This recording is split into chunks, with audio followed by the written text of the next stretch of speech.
Sheikh Hasina. The name echoes through the streets of Bangladesh. She's been a dominant force in Bangladeshi politics, leading the nation as Prime Minister for over a decade. Known for her strong leadership, some even call her the Iron Lady. But lately, a different sound is rising, the sound of dissent. Across Bangladesh, people are taking to the streets, their voices echoing with frustration. They're challenging Hasina's rule, pointing to a growing list of grievances. The economy is sputtering, with the rising cost of living squeezing everyday Bangladeshis. Corruption, they say, is rampant, and the government's response to the pandemic left many feeling abandoned. This isn't just about politics, it's personal. It's about the auto rickshaw driver struggling to put food on the table.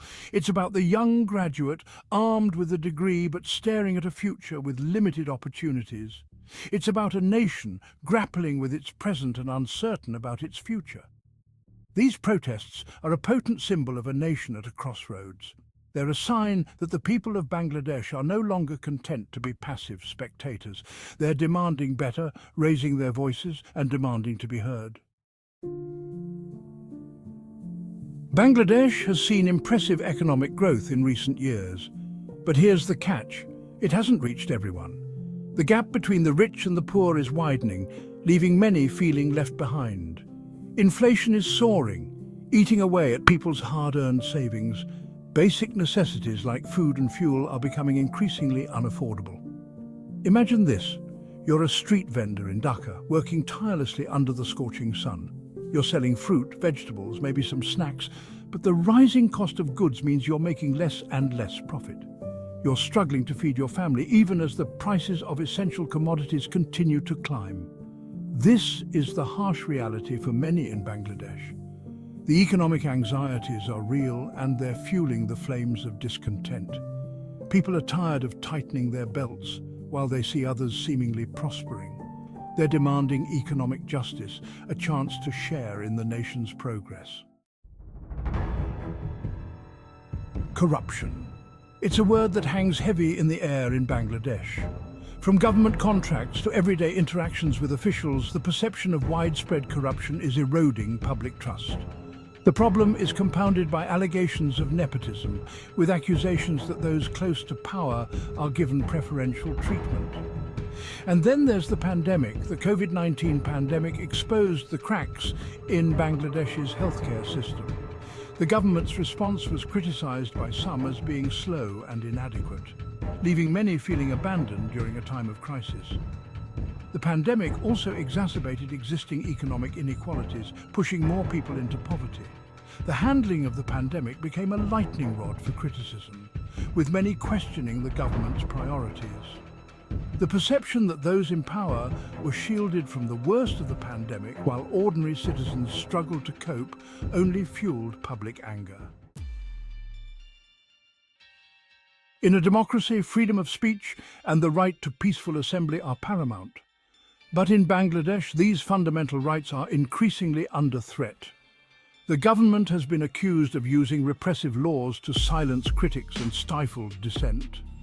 Journalists, activists and opposition figures have faced harassment, intimidation and even arrest for speaking out against the government. Imagine this: you're a journalist in Bangladesh and you've uncovered a story about government corruption. You publish your findings, exposing wrongdoing and demanding accountability. But instead of praise, you're met with threats. Your phone rings incessantly with anonymous calls. You're followed, harassed, and your safety is no longer guaranteed. This is the reality for many journalists in Bangladesh who dare to challenge the official narrative.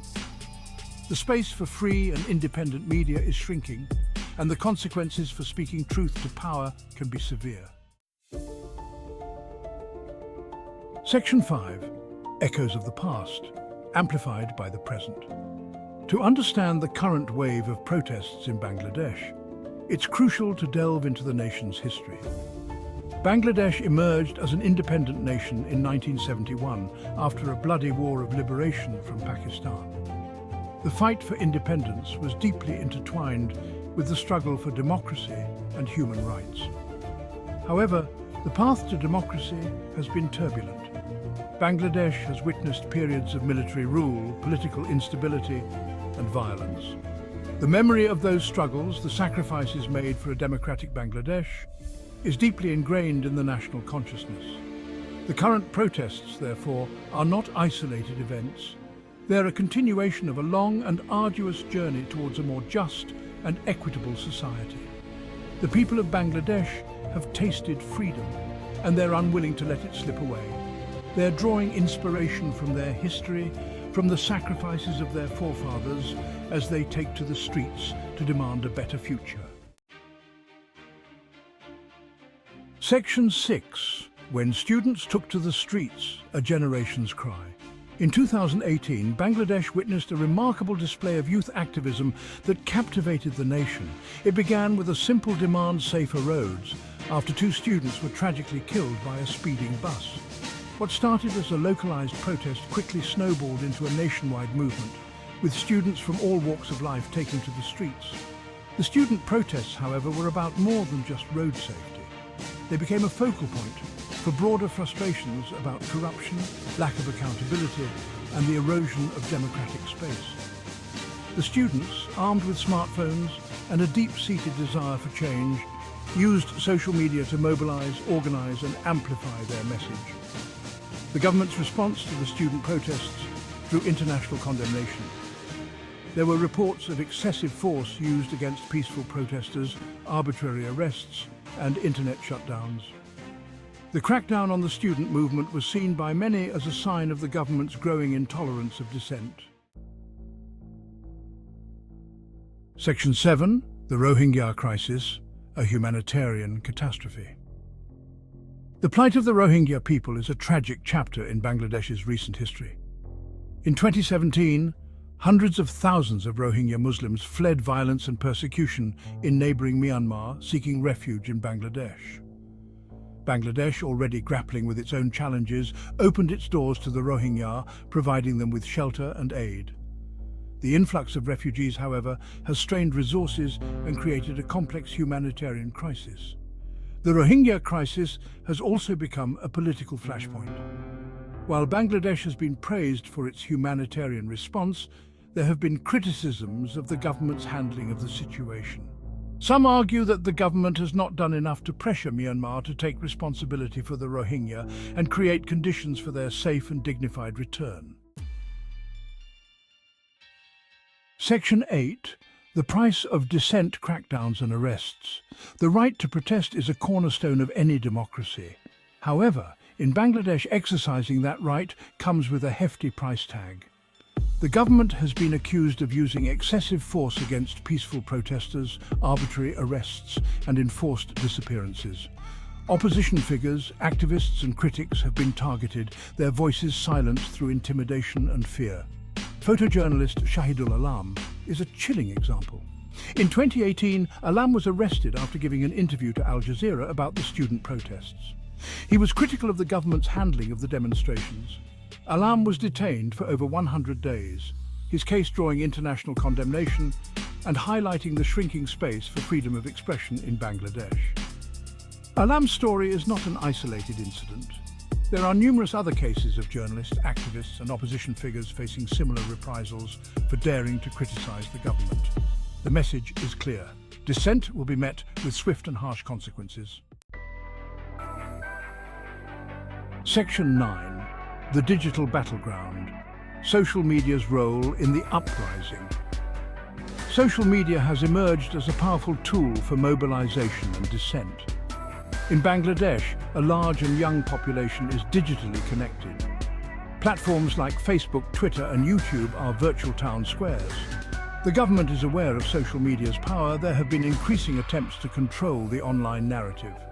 Reports of internet shutdowns and censorship are common during political unrest. Social media allows activists to share stories and mobilize support.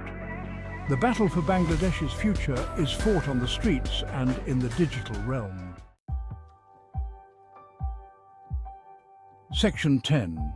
Bangladesh at a crossroads, a future uncertain. The protests sweeping across Bangladesh are a potent reminder that the nation is at a crossroads. The path ahead is uncertain, fraught with challenges and opportunities. Will the government heed the calls for change, addressing the root causes of the discontent? Or will it continue down the path of authoritarianism, further shrinking democratic space? The international community, too, has a role to play.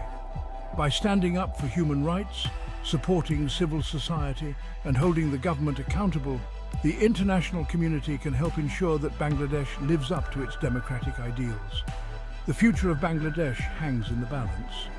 The choices made today will have far-reaching consequences for generations to come. The world is watching, hoping that Bangladesh, a nation born out of a struggle for freedom, will choose the path of democracy and justice.